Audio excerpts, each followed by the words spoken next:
Emily Maitlis, who you will know probably from her life on the BBC. She caught up with Reform UK leader Nigel Farage. This is in Milwaukee.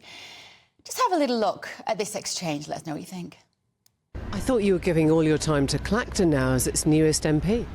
Well, I'm allowed to come to America on a trip like this, particularly in these circumstances. I mean, I had planned to come originally to America and to be here for a few months. And I made a decision, no, I'm going to run for Clacton. But given the circumstances, it was right that I came.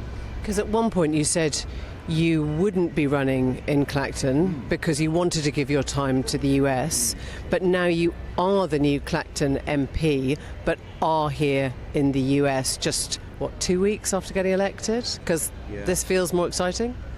No, I'm just here for a couple of days. That's it.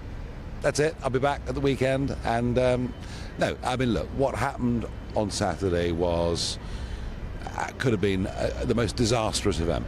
But why did he need you? Well, that's a matter for, his team to answer, not me. No, listen, it was right that I came. Right for who?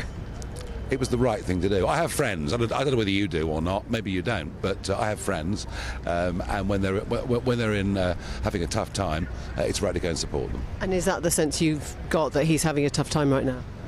He nearly died. To state the obvious. And then there's a really, really long silence.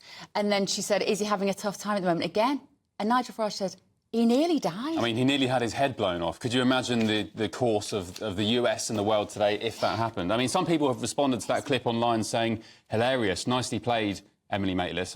What's hilarious about it? The trouble is...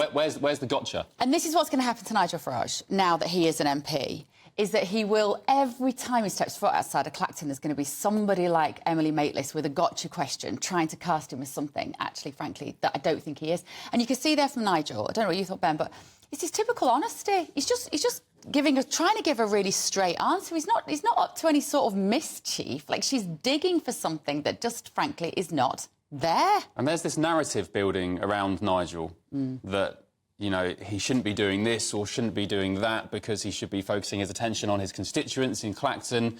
If you ask me, I mean, I'm sure Nigel will be the best MP he can for his seat and his constituents, but I don't think the majority of Clacton voters voted for Nigel because they thought he was the best man to be dealing with their complaints against the water board or the one-way system around dealing with their parking permits. I think there's a wider issue at play here, and that's why they put him in that seat. Yeah, and so the sneery tone actually about the Republican National Conference from other broadcasters and journalists I found absolutely disgusting. There was a separate clip with Emily Maitlis relaying back her report to Lewis Goodall, and who's the other chap? John Sopel, another former BBC. All former BBC, I mean, Labour activists, let's be frank.